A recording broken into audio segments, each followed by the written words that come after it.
morning. Thank you very much. First of all, I would like to thank the ISACA Madrid chapter for the invitation. It's really a pleasure being here. Thank you for attending this event. This is a beautiful city. Madrid is a beautiful city, and I really enjoy being here, especially for attending such important events. So you will have to excuse me because I'm not a Spanish speaker, so I'll try to speak English as clear as I can because I'm not a native English speaker as well. So I'd like to start with a few words about ISACA. Of course, you are familiar with the association. Just to tell you that and to underline that we're a non-for-profit. We're international. We have presence in more than 180 countries around the world. We have more than 200 chapters and correspondingly communities in these countries. We're dealing with audit, IT audit. We're dealing with governance of enterprise IT. We're dealing with information security and cybersecurity, compliance, and of course, anything that has to do with risk management for the business. So ISACA is not solely about any of those professions. ISACA is about all of these professions coming together in order to serve the business. And this is the main differentiating factor of our contribution to the international community. And this is why we're so proud of being members of the ISACA community. I would also like to underline why such events are so important. They are so important because they bring us together as a community in order to network, to exchange opinion, to learn from the experts, but also to try and work together and not in silos. To work together from the standpoint from which we view the business and then be able to contribute to the business more effectively. So nowadays, ICT, information and communication technologies, are the backbone of the world economy. Information technology is also an enabler of business innovation. It's a part of our daily lives. And this is why our roles have become more complex, but also more critically important for the organizations in which we're working for.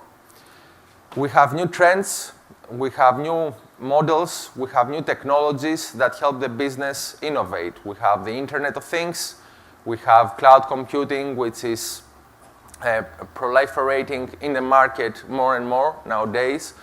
We have big data, we have social media technologies, and so on. These technologies, again, they help the business to innovate, but also they introduce complexity and they also introduce threats. And our challenge today is to be able to see how we can really work together as auditors, security professionals, risk managers, IT managers, and so on, in order to help not only create value for our business, but also to address these risks and threats. I would like to give you an update from ISACA International on the global cyber threat landscape, and I will start with a few numbers. First of all, the cost of cybercrime for a year nowadays of the global cybercrime is estimated to $3 trillion. The average cost of a successful attack is estimated to $500,000. So for each case, a company will have to pay $500,000, and this, of course, this is the average cost. Also, for denial of service attacks, it is estimated that companies have to pay an amount of around $50,000 per hour, and if the attack persists, then this number can go up to a few hundreds of thousands. This is per hour.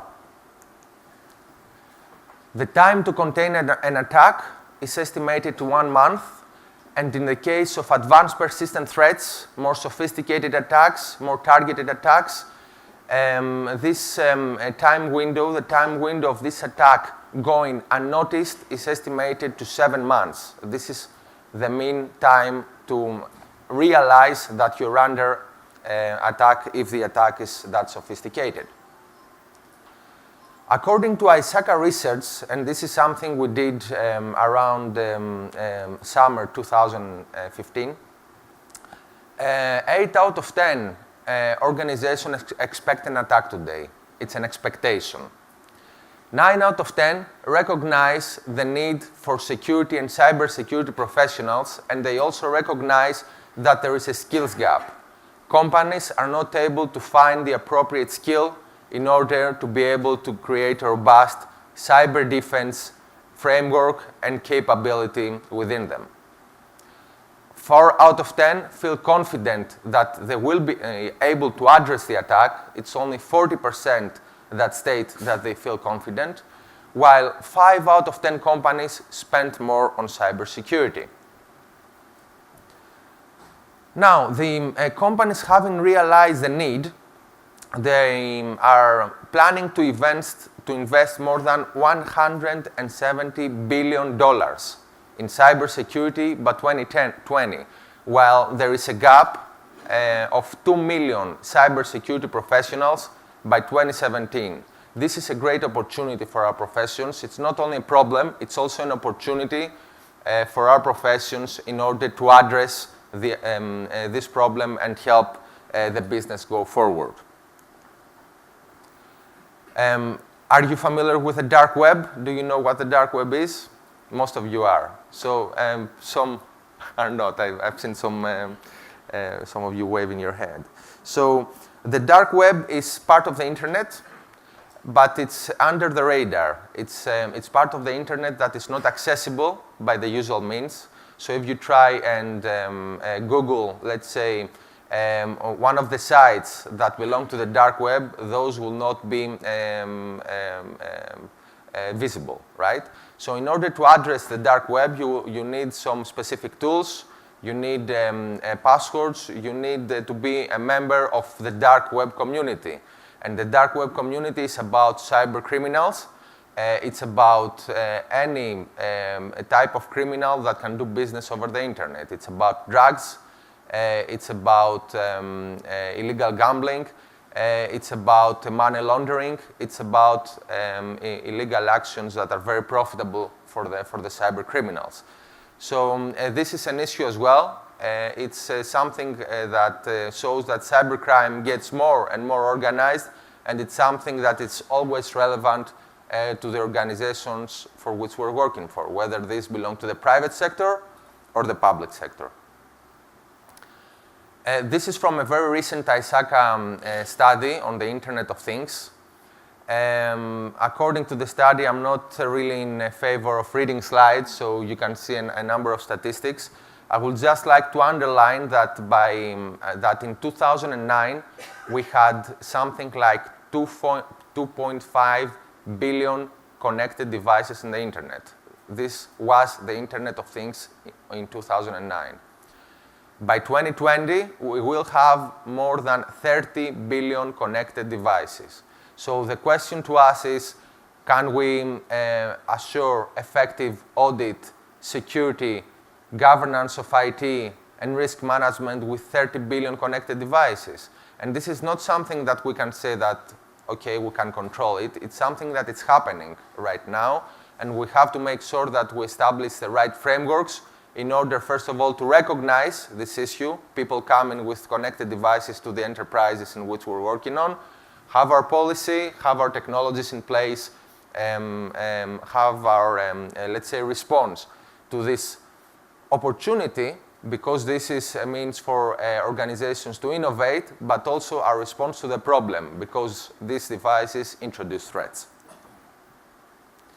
Let's see, that was more or less the definition of the problem in cybersecurity. Let's see what is the response from the governments around the world. So in the European Union, first of all, we have the Cybersecurity Strategy of the European Union published in 2013. And then we have a number of countries, many countries in the European Union, that have built cybersecurity strategies according to the guidelines of the European Cybersecurity Strategy. In the United States, it's pretty much similar. We have the United States Cybersecurity Strategy, and then at the federal level, we have all the actions taken in order to establish this strategy for the United States as a whole. In Europe, it's a little bit more challenging because each EU member state has to create its cybersecurity strategy on its own. So there is no, let's say, there is the European Union, but there is also the freedom to each EU country to build cybersecurity on its own. This is a positive thing, of course. It's part of the structure of the European Union, but it also has a number of negatives, such as the fact that it's more challenging to have homogeneous, let's say, set of strategies and actions from Europe as a whole, because the problem does not belong to Spain or to Germany or to Italy. The problem belongs to the European Union, and it also belongs, it's an international issue, I mean, cyber threats. There are a number of commonalities between the EU and the US. Back in 2010, during the EU-US Brussels summit, cooperation has been agreed. There have been a number of cybersecurity exercises between the US and Europe. There has been the creation of a working group that fights against cybercrime. So there is cooperation between the two jurisdictions, and of course there is cooperation within the European Union. We have Europol with the mandate for fighting cybercrime. We have ENISA, the European Network and Information Security Agency, that is it's helping EU member states to harmonize the strategies that they build. There are a lot of very good initiatives. However, the problem is global. So, as you may know, there are also a number of initiatives in Europe, such as the proposed Network and Information Security Directive. This directive is not voted yet, of course, but it's about creating a minimum security capability in each EU member state. It's a directive, it's not a law, but as soon as the directive is voted, each EU member state will have to comply with the EU directive, as it happens with privacy and the rest of the directives that we're dealing with in our professions. Part of the European Union directive on network and information security is the creation of the national competent authorities.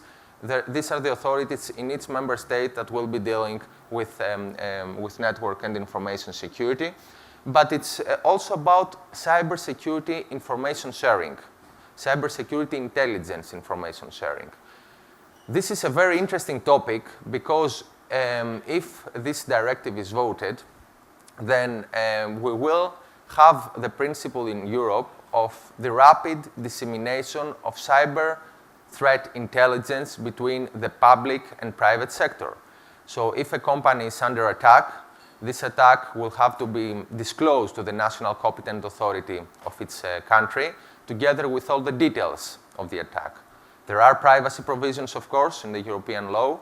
There are provisions that regard to the competition law, because information sharing is viewed a little bit suspiciously from an information sharing perspective.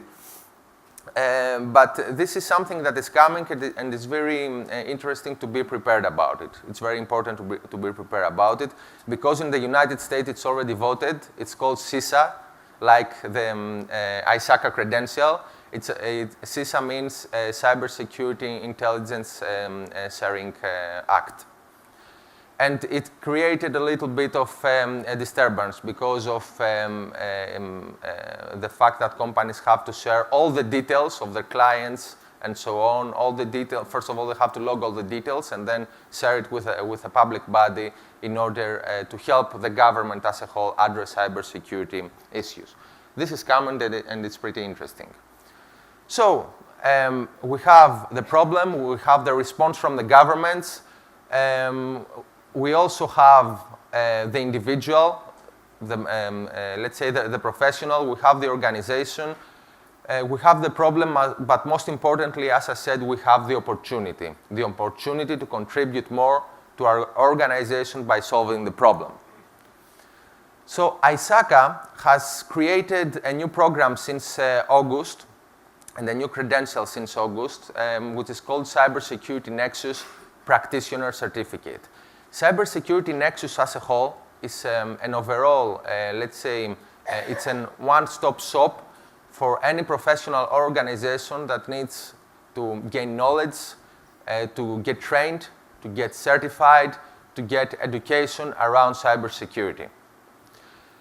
This initiative has a structure. First of all, our credentials have a structure. It's, we provide credentials for the practitioner, which is more or less the postgraduate, right? When we finish our studies and try to get our first job or have our first job, this is, let's say, the target group of this certification.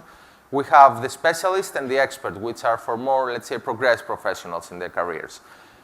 What is most important about CS6 is the fact that you have the opportunity not only to learn something and give an exam on paper and then get the credential and so on, but also to train in practice. So you have a virtual environment. This virtual environment receives the attacks, and you what you have to do is, first of all, to identify the attack, that you're under attack, to try and build security controls real time on the system, to try and defend, stop the attack, to try to collect evidence for forensics, and then to try to help the system recover from the attack. So this is a very practical certification that it's made for cybersecurity professionals. But Cybersecurity Nexus, it's not only about cybersecurity professionals. It's the practical training, but it's also about IT audit professionals, it's about IT managers, it's about risk managers. And this is because I don't believe that any enterprise can really implement an effective IT audit framework if knowledge on cybersecurity is not present. There is a very important audit element in a cybersecurity framework. There is a very important risk management element in a cybersecurity framework. So if IT auditors and risk professionals are not aware of cybersecurity issues and have deep knowledge on cybersecurity, they won't be able to, let's say, innovate, both in our careers, but also to help our organization innovate. ISACA also has built a tool for career management, supporting the career of a professional from the practitioner level to the expert and to the chief security officer. And also it posts a number of articles and also publications. You can go ahead to the website and download it. It's pretty interesting to see where the cyber threat landscape stands and which are the proposed solutions for addressing the problem. Finally, we have a number of events such as this one, which is again very important. I would just like to reference our latest event in Washington, D.C. on CS6 on cybersecurity. We had more than 1,200 attendees in this conference. We have a hacking competition and the cybersecurity competition, a lot of interest. This is a great opportunity for everybody who is dealing with these professions. I hope my speech was not too tiring for you, because again, apologies, but I don't speak Spanish. I hope you have enjoyed it, and thank you very much. Thank you.